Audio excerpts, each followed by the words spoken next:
નાખવાની.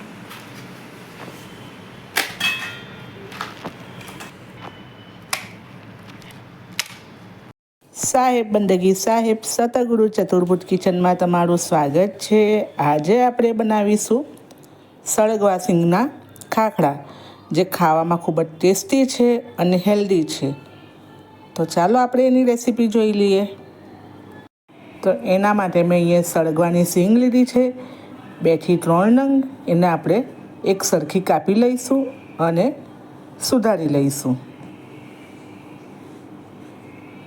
તો આ ખાખરા એટલા ટેસ્ટી અને સ્વાદિષ્ટ બનશે ને કે તમે એકવાર બનાવશો ને તો વારંવાર બનાવશો. તો આ રીતે આપણે બધા એક સરખા સળગવાના સિંગના પીસ કરી લીધા છે ને છોલી લીધા છે. સિંગને છોલી લીધા બાદ આપણે એને એક બાઉલમાં લઈ પાણી વડે એને બાફી લઈશું. 10 મિનિટ જેટલું આપણે એને બોઇલ કરી લઈશું.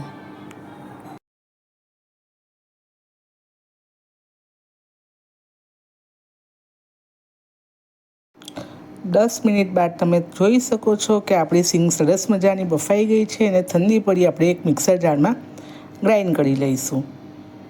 ને જે પાણી હતું બોઇલ કરેલું એ પણ આપણે એડ કરી દઈશું.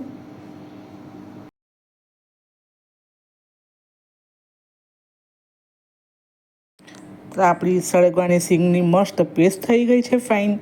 હવે આપણે એને ગાળી લઈશું ચાળણીમાં, કે જેથી કરીને બધો જે છાલનો બધો કૂચો હોય એ બધો એક સાઈડ પર ગળાઈ જશે. તો તમે જોઈ શકો છો કે સરસ મજાનું રસ જે હતો પેસ્ટ તે ગાળી લીધી છે.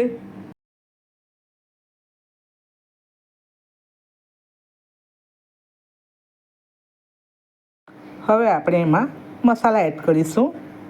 હલ્દી પાવડર એડ કરીશું અડધી ચમચી લાલ મરચું પાવડર, અડધી ચમચી ધાણા જીરું પાવડર, સ્વાદ પ્રમાણે મીઠું લઈ લઈશું, આદુ મરચાં લસણની પેસ્ટ લઈ લઈશું. ત્યારબાદ એમાં 2 પડી તેલ લઈ લઈશું અને 1 ચમચી જેટલી આપણે કસૂરી મેથી લઈ લઈશું સ્વાદ માટે, અને બરાબર એને મિક્સ કરી લઈશું.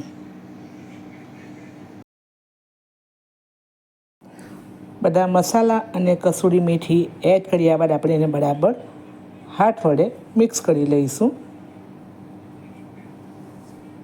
ત્યારબાદ એમાં ઘઉંનો લોટ આપણે થોડો એડ કરી લોટ બાંધી લઈશું. આ સળગવાની સિંગના ખાખરા તમે બજારમાં લેવા જાઓ તો તમને મોંઘા પણ પડે અને આપણા ઘર જેવો સ્વાદ પણ ના મળે. આપણે આપણા સ્વાદ પ્રમાણે બનાવી શકીએ છીએ. તો આ ખાખરા તો એટલા ટેસ્ટી બનશે ને કે જેની વાત નહીં. તમે બીજા બધા ખાખરાને ભૂલી જશો. તો આપણા લોટ બંધાઈને તૈયાર થઈ ગયો છે. આપણે જેવો રોટલીનો લોટ બાંધીએ નોર્મલ, એ રીતનો લોટ બાંધી લેવાનો. થોડો તેલનું મોણ આપી લોટને આપણે મુલાયમ કરી લેવાનો.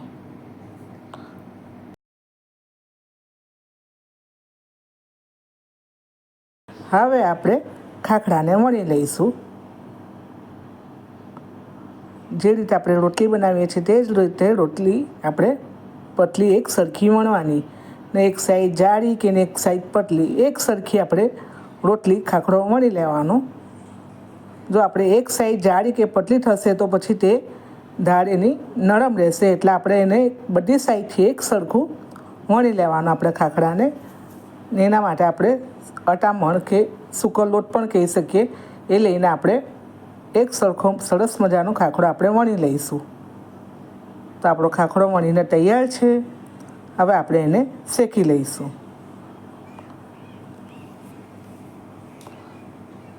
તો અત્યારે આ ખાખરાને મેં નોનસ્ટિક તવામાં શેકું છું. આ ખાખરા લોખંડના પેનમાં પણ બહુ સરસ શેકાય છે, કંચી. એલ્યુમિનિયમના પેનમાં બી સરસ શેકાય છે. તો હવે આપણે એને અડાફડા શેકી લેવાના. શેકી લીધા બાદ આપણે એમને હવે આપણે ખાખરા પર તેલ લગાવી ખાખરાને નીચે ઉતારી પાડવાનો તેલ લગાવીને. ત્યારબાદ આપણે બીજા બધા ખાખરા વણેલા છે એને પણ આપણે આ રીતે શેકી લઈશું.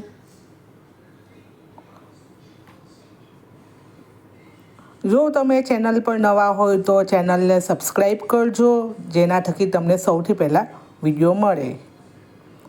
આ રીતે આપણે બધા ખાખરાને અડાફડા શેકીને તેલ લગાવી નીચે ઉતારી લેવાનું. ત્યારબાદ પછી આપણે બરાબર એને શેકી લેવાનું. આપણા ખાખરા અડાફડા બધા શેકાઈ જાય પછી એને બરાબર પરફેક્ટ શેકાવા માટે એક ખાખરો આપણે શેકતા 5 થી 7 મિનિટ થશે. ધીમે ધીમે એને પ્રેસ કરતાં કપડાના મદદથી આપણે એને શેકી લઈશું. હવે આપણે ખાખરાનો બીજો રાઉન્ડ શરૂ થાય છે, જે પરફેક્ટ શેકાવા માટે આપણે એને શેકી લઈશું. કપડાના મદદથી બરાબર પ્રેસ કરતાં તવામાં ફેરવતા બધી સાઈડથી શેકાય એ રીતે આપણે એને શેકી લેવાનું. જો તમને સળગવાની સિંગનો કલર જોઈતો હોય તો આમાં તમે થોડો 1 કે અડધો પા ડોટ જેટલો પણ ગ્રીન કલર તમે એડ કરી શકો છો. અહીંયા મેં કોઈ કલર એડ કર્યા નથી, નેચરલ જ છે જે મસાલા એડ કર્યા છે તે. આ જ રીતે આપણે બીજા બધા ખાખરાને પણ શેકી લેવાના.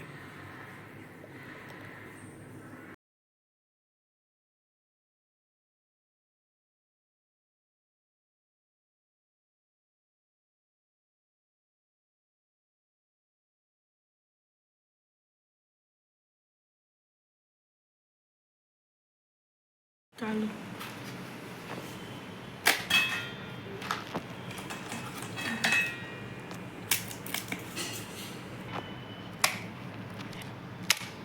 તો તમે જોઈ શકો છો કે આપણા ખાખરા એવા કંચી બનીને તૈયાર છે.